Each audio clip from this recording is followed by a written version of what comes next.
Was I worrying people would reject me 100%? I was worried that people would reject me as, a dog owner, and people that worked at the staff, in the store right next to our house. I'm trying to face life with truth and courage. And here's what I'm facing right now. So here's what happened. So my dog went next door. We live right next to a store. My dog ran away and went into the store. But here's the real problem. It took me a minute. Actually, I don't know how long it took me to realize that my dog ran away. So the moment I realized that my dog ran away, I started looking for my dog, went outside, and then when I saw that it went next door, found my dog, was happy, nobody got hurt, and my dog didn't get hurt. That was the thing that I was afraid of. So I went over there, just picked up my dog, and I apologized to the people that worked there and basically said, look, I'm sorry. I didn't realize she ran away. I didn't know where she went. It took me a minute for me to realize that she actually went away. So I'm very sorry for what happened. I'm not sure what happened and when it happened. So they accepted the apologies. I took my dog back home, and that was the story. Now, what were the emotions trying to tell me? Anxiety, 60%. Fear, 90%. I was 100% afraid that somebody would get hurt or my dog would get hurt. I rated that 70%. I felt embarrassed. And guilt, 70%. I think I felt a little more than that, actually. It's my dog, it's my responsibility. She was on my property, in my house, and I don't know what happened. The dog got away, so I felt responsible and I felt guilty. Anger, 50%.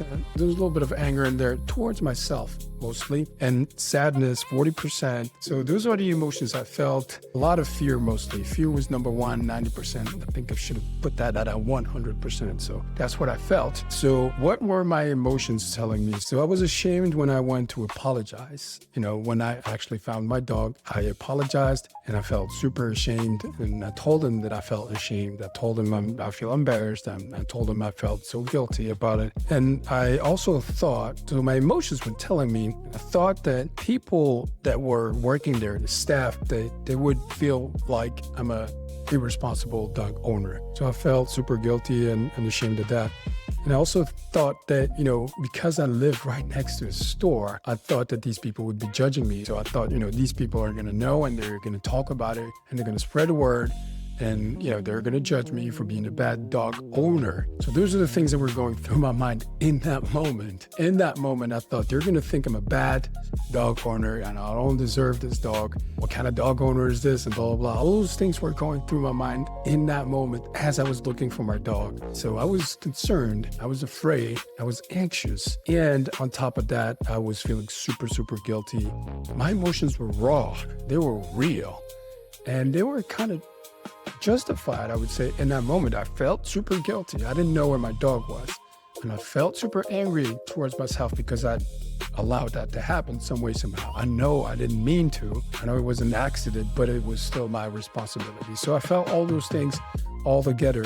And so that's why I rated 80%. Was I worrying people would reject me 100%? Now, 100%. I was worried that people would reject me as, a dog owner, and people that worked at the staff, in the store right next to our house. I thought they would, they would not have a nice behavior towards me. That was all made up in my mind because I was worried. So that was made up. Was I trying to please everyone? 70%, yeah, because I went back to apologize again because I thought about the whole situation. I thought, maybe I didn't apologize well enough. And, maybe I should go back and actually double check, did anyone get hurt? I know I asked the first time, did anything went wrong? I wanted to understand if, was this whole situation what I believe it was? Is there anything else that I could do? So I was definitely trying to please everyone. So I rated myself 70% there. So what patterns did I repeat that I usually have and that I repeat in a situation like that? So I would assume that I know what others are thinking of me. I was definitely assuming that I knew what people were thinking of me. I was making that up in my mind, obviously. I had grounds for it. I had reasons for that. But I was definitely assuming that I knew that they would judge me and that they would think that I'm not a good dog owner and that I'm irresponsible with my dog. I know it was all an accident. Nobody wanted this to happen. It happened. I got my dog back, but still in that moment, I was definitely assuming that I knew what people were thinking of me.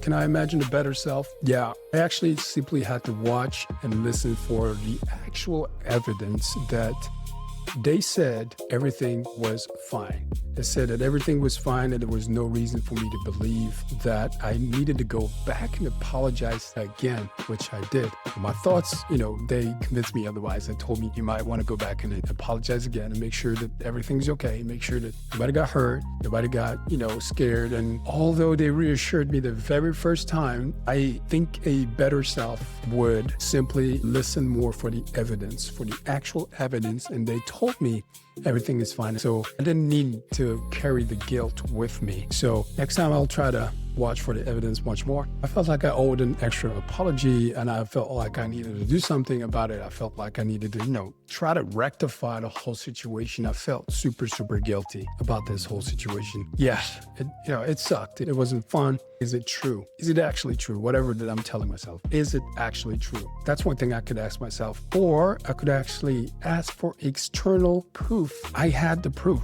I went to the store, picked up my dog. They told me everything was fine. I should have just believed that. So next time what I'm going to work on is simply believe the truth. Simply believe the facts, external facts outside of my own head, because I think I was a little bit too much in my own head. So if you ever have felt the way I felt, where you knew that your fear was speaking much louder than your truth, join the club. And that's what we do here in the Empowered Living Club. We face life with truth and courage, and we're trying to figure out new tools and new ways to win our hardest inner battles. And then we share the exact tools so you can win yours. My name is Chris Kasonga. Keep living an empowered life.